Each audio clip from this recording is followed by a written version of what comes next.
नमस्कार।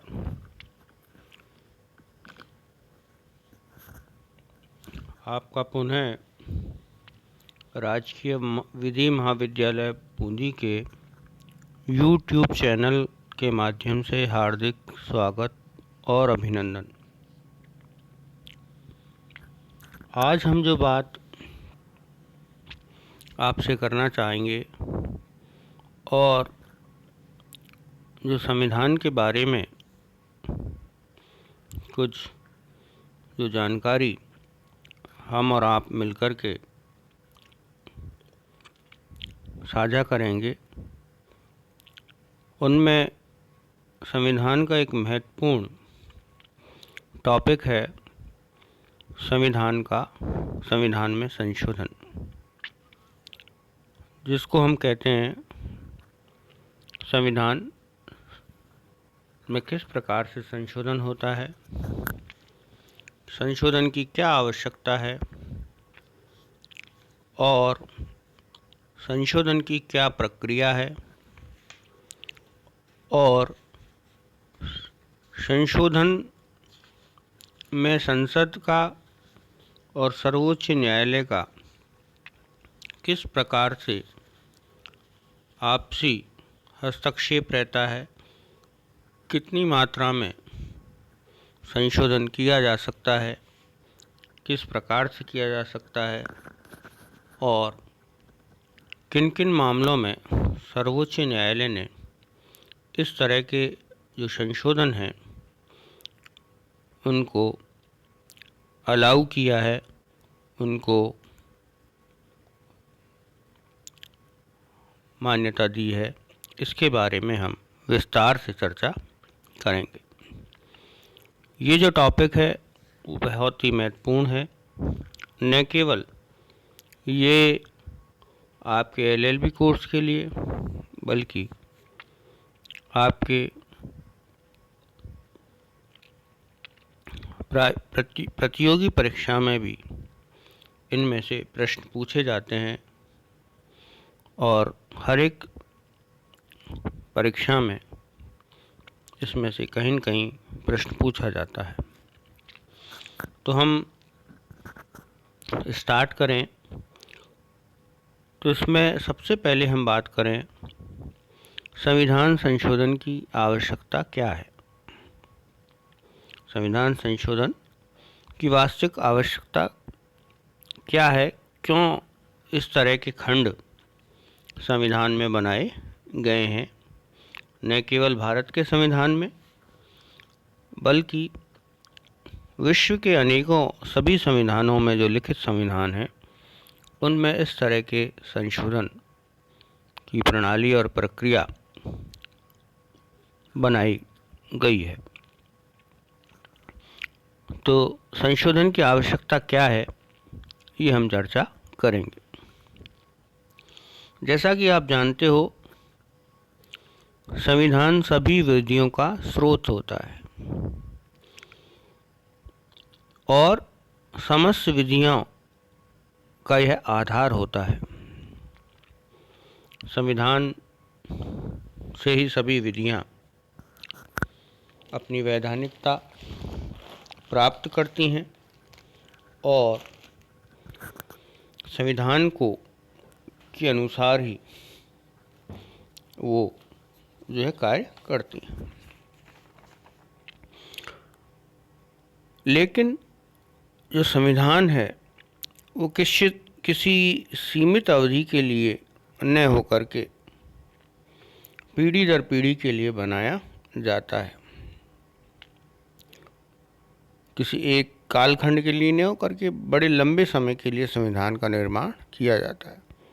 भारत का संविधान 72 साल उसको हो गए, लगभग 1950 में लागू किया गया था। तो ये किसी उस पीढ़ी को जो बनाने वाले जो लोग थे वो अब नहीं रहे, लेकिन संविधान अभी भी जीवित है। तो ये जो कानून है, अन्य कानून भी लंबे समय तक चलते हैं, लेकिन संविधान जो कि सभी कानूनों का स्रोत है, वो किसी निश्चित काल अवधि के लिए न होकर के एक लंबे समय तक के लिए इसको बनाया जाता है, लंबे समय के ध्यान में रख कर के इसको स्थापित किया जाता है। और ये स्वाभाविक ही है कि समय तथा परिस्थितियों और अनुभवों के आधार पर इसमें परिवर्तन तथा संशोधन करने की आवश्यकता होती है, क्योंकि जब लंबे समय तक बनाया जाएगा तो समय और परिस्थिति के अनुसार इसमें संशोधन की आवश्यकता होगी। इस कारण से प्रत्येक संविधान में संशोधन की प्रणाली होनी आवश्यक है। ये आवश्यक ही नहीं बल्कि ये अपरिहार्य है, अनिवार्य है कि संशोधन की प्रणाली प्रत्येक संविधान में होनी चाहिए। जहाँ जहाँ लिखित संविधान है वहाँ पर संविधान में संशोधन की प्रणाली का होना नितांत आवश्यक है, क्योंकि यदि देश की जनता प्रशासनिक व्यवस्था में परिवर्तन करने के लिए तैयार हो जाए, अड़ जाए एक तरह से, तथा संविधान में इस प्रकार की कोई प्रणाली ना हो, तो जनता का जो आवेग है, जनता का जो गुस्सा है, वह संपूर्ण संविधान को ही बहाकर फेंक सकता है। इसलिए संविधान के संशोधन से संबंधित जो बंदों को कभी कभी जनता के आवेग का निकास मार्ग भी कहा जाता है। जिस तरह से जो है प्रेशर कुकर होता है, उस प्रेशर कुकर में विसिल होती है, तो यदि प्रेशर अंदर बढ़ जाता है तो विसिल बोल जाती है और प्रेशर निकल जाता है। इसके साथ ही एक सेफ्टी वाल्व होता है, यदि प्रेशर भी नहीं बोलेगा, सीटी नहीं बोलेगी, तो सेफ्टी वाल्व खुल जाएगा और कुकर को फटने से बचा लेगा और उसमें से सेफ्टी वाल्व जो है काम करेगा। इसी तरह यदि सरकार के प्रति कोई गुस्सा है, कोई नाराज़गी है और प्रशासनिक व्यवस्था में परिवर्तन यदि जनता करना चाहती है, तो ऐसी स्थिति में संविधान संशोधन की प्रणाली का संविधान में होना आवश्यक है, जिससे कि उस प्रणाली को अपना करके संविधान संशोधन किया जा सके। संविधान में संशोधन का रास्ता होना नितांत ही अनिवार्य है। इसीलिए इसको जनता के जो आवेग है उसका निकास मार्ग भी इसको कहा जाता है। विभिन्न विधि शास्त्रियों ने इसको अलग अलग तरीके से डिफाइन किया है, अलग अलग तरीके से इसको परिभाषित किया है। प्रमुख विधि शास्त्री फ्रीडमैन ये कहते हैं कि यदि कानून इतना कठोर हो जाए कि समाज की बदली हुई आवश्यकताओं के अनुरूप न हो और न बदले, तो उसे क्रांति के माध्यम से परिवर्तन किए जाते हैं। यदि कानून इस तरह का है, कठोर है और उसमें परिवर्तन की कोई गुंजाइश नहीं है, परिवर्तन की कोई प्रणाली नहीं है, तो ऐसी स्थिति में क्रांति को जन्म देते हैं और क्रांति के माध्यम से उस पूरी व्यवस्था को ही समाप्त करके नई व्यवस्था जो स्थापित कर देते हैं। इसलिए यदि किसी व्यवस्था को लंबे समय तक बनाए रखना है, तो ऐसी स्थिति में ऐसी व्यवस्था में परिवर्तन के लिए कोई न कोई प्रणाली का होना आवश्यक है। उसी को संविधान संशोधन का नाम जो है वर्तमान में दिया जाता है।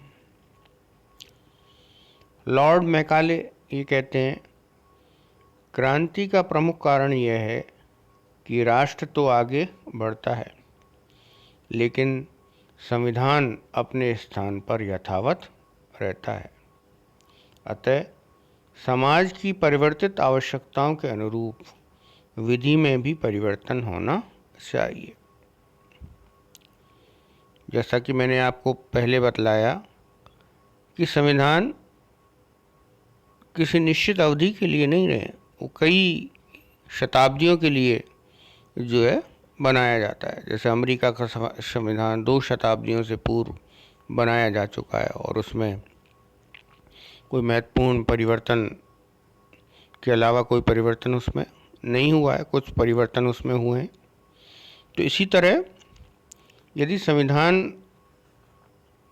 तो स्थिर हो जाए और चूंकि समय के साथ राष्ट्र तो आगे उन्नति की पथ पर आगे बढ़ेगा ही, तो ऐसी स्थिति में संविधान में संशोधन की आवश्यकता होनी चाहिए।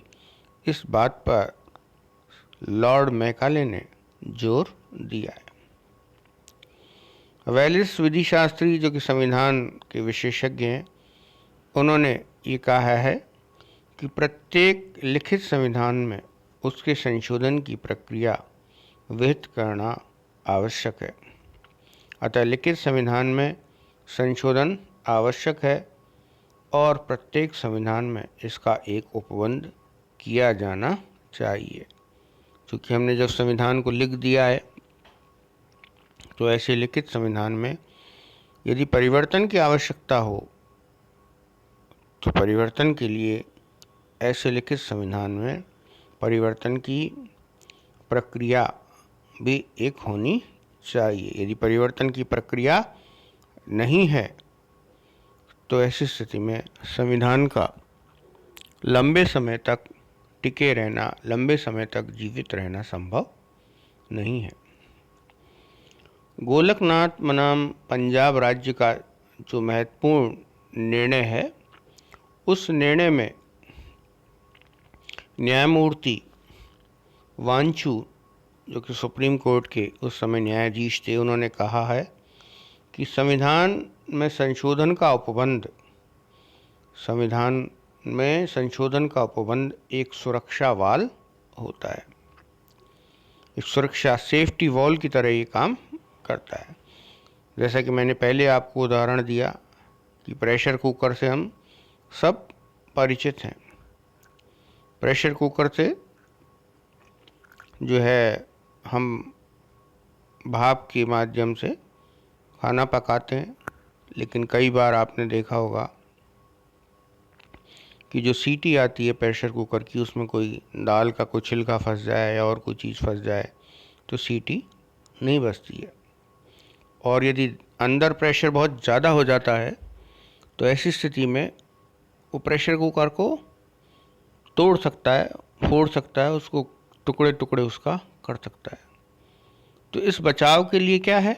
इस बचाव के लिए प्रेशर कुकर में एक सुरक्षा वाल्व होता है, जो एक निश्चित गर्मी यदि अंदर अधिक हो जाए, निश्चित प्रेशर यदि अंदर प्रेशर कुकर में हो गया है और सीटी नहीं बज रही है, तो सेफ्टी वाल्व अपने आप खुल जाता है और उससे प्रेशर कुकर के जो नुकसान है वो नहीं होता और वो फूटने से बच जाता है। इसी प्रकार न्यायमूर्ति वांचू इसे संविधान का सुरक्षा वाल कहते हैं, क्योंकि यदि जनता संविधान में संशोधन करना चाहती है और संशोधन की यदि प्रक्रिया निहित विहित नहीं है तो जनता क्या करेगी? जनता क्रांति के माध्यम से ऐसे संविधान को ही उखाड़ करके फेंक देगी। लेकिन यदि संविधान में इस तरह की व्यवस्था विद्यमान है, संविधान में संशोधन की प्रक्रिया विद्यमान है, तो ऐसी स्थिति में जनता की जो अपेक्षाएं हैं संविधान के और जो प्रशासन के प्रति, उसमें परिवर्तन लाया जा सकता है और संविधान को बिखरने से बचाया जा सकता है। तो इस प्रकार हम ये देखते हैं कि संविधान में संशोधन की आवश्यकता क्यों है। इन कारणों से संविधान में संशोधन की व्यवस्था लिखित संविधानों में बनाई गई है और भारत के संविधान में भी इस तरह का प्रावधान किया गया है। संविधान जो संशोधन है, उस संशोधन के संदर्भ में हम ये कह सकते हैं कि कुछ संविधान कैसे होते हैं, लचीले होते हैं, और कुछ संविधान कैसे होते हैं, कठोर होते हैं। लचीले का मतलब फ्लेक्सिबल, और कठोर का मतलब रिजिड। यहाँ पर कठोर का मतलब हार्ड नहीं है, रिजिड। लचीले का मतलब फ्लेक्सिबल। तो कैसे निर्धारित होगा, तो जिन संविधानों में संशोधन की प्रक्रिया बहुत ही फ्लेक्सिबल है, बहुत आसानी से उनमें परिवर्तन किए जा सकते हैं, ऐसे संविधानों को हम लचीला संविधान कहते हैं।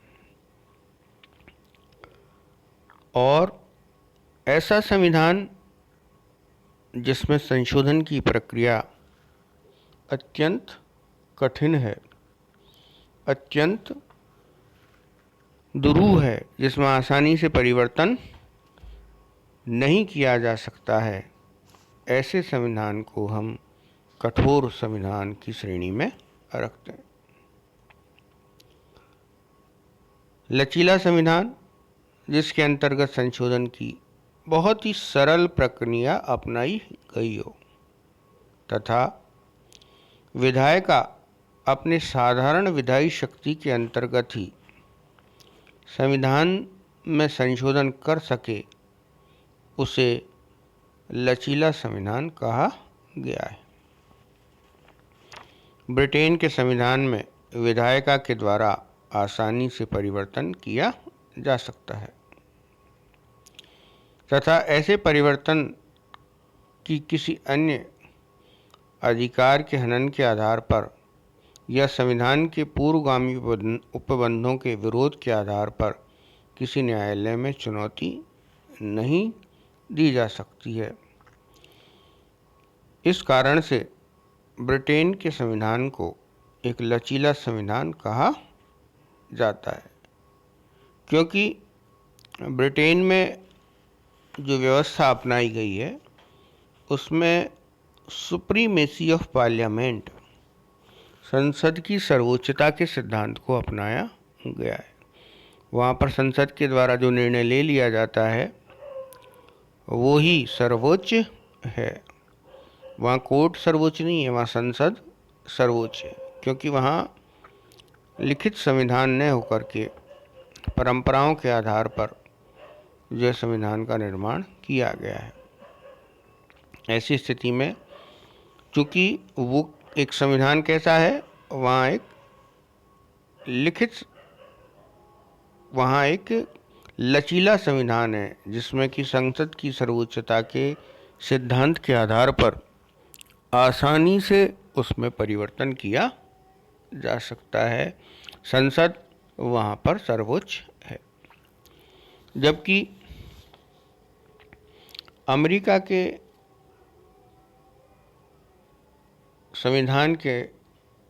के अंतर्गत संविधान में को सर्वोच्चता प्रदान की गई है और लिखित संविधान होने के कारण संविधान संशोधन की बहुत कठिन प्रक्रिया अपनाई गई है, जिसमें कि संशोधन के लिए कांग्रेस के दोनों सदनों का 2/3 बहुमत से प्रस्ताव किया जाना तथा 3/4 राज्यों की विधायिका का अनुसमर्थन होना चाहिए। इस प्रकार से अमेरिका के संविधान में संशोधन की प्रक्रिया कठिन बनाई गई है, क्योंकि वहाँ लिखित संविधान अपनाया गया है तथा संविधान की सर्वोच्चता के सिद्धांत को अपनाया गया है। इस प्रकार से अमेरिका का संविधान एक कठोर संविधान है। ज़्यादातर जो लिखित संविधान है उनमें संशोधन की कठिन प्रक्रिया को ही अपनाया जाता है, क्योंकि लिखित संविधान की सर्वोच्चता को बनाए रखने के लिए संशोधन की कठिन प्रक्रिया का अपनाया जाना अनिवार्य है। क्योंकि यदि आसानी से परिवर्तन हो जाएगा, तो जो संविधान है उस संविधान की सर्वोच्चता के सिद्धांत को धक्का लगेगा। ऐसी स्थिति में जो लिखित संविधान है वहाँ पर संशोधन की कठिन प्रक्रिया को अपनाया जाता है। इसलिए ऐसे संविधान को कठोर या रिजिड संविधान के नाम से जाना जाता है। तो हमने देखा कि जहाँ आसानी से परिवर्तन हो जाते हैं उनको लचीला संविधान बोला गया है, और जहाँ परिवर्तन मुश्किल से होते हैं उनको कठोर संविधान बोला गया है। ब्रिटेन का संविधान लचीला संविधान है, संसद की सर्वोच्चता के सिद्धांत को अपनाया गया है, जबकि अमेरिका का जो संविधान है वो एक कठोर संविधान है और वहाँ संविधान की सर्वोच्चता के सिद्धांत को अपनाया गया है। यदि हम भारत के संविधान से इसकी तुलना करते हैं तो भारत के संविधान की प्रकृति यदि हम देखेंगे तो उसमें बहुत ज़्यादा कठोरता भी दिखलाई देगी और कई मामलों में बहुत ज़्यादा लचीलापन, सरलता भी संशोधन की प्रक्रिया में अपनाई गई है। तो इस प्रकार हम देखेंगे, हम समझेंगे कि भारत का जो संविधान है कई मामलों में बड़ा कठिन और कठोर संविधान है, जबकि बहुत से मामलों में ये बहुत ही सरल और लचीला संविधान है। इसके बारे में हम नेक्स्ट वीडियो में चर्चा करेंगे। धन्यवाद।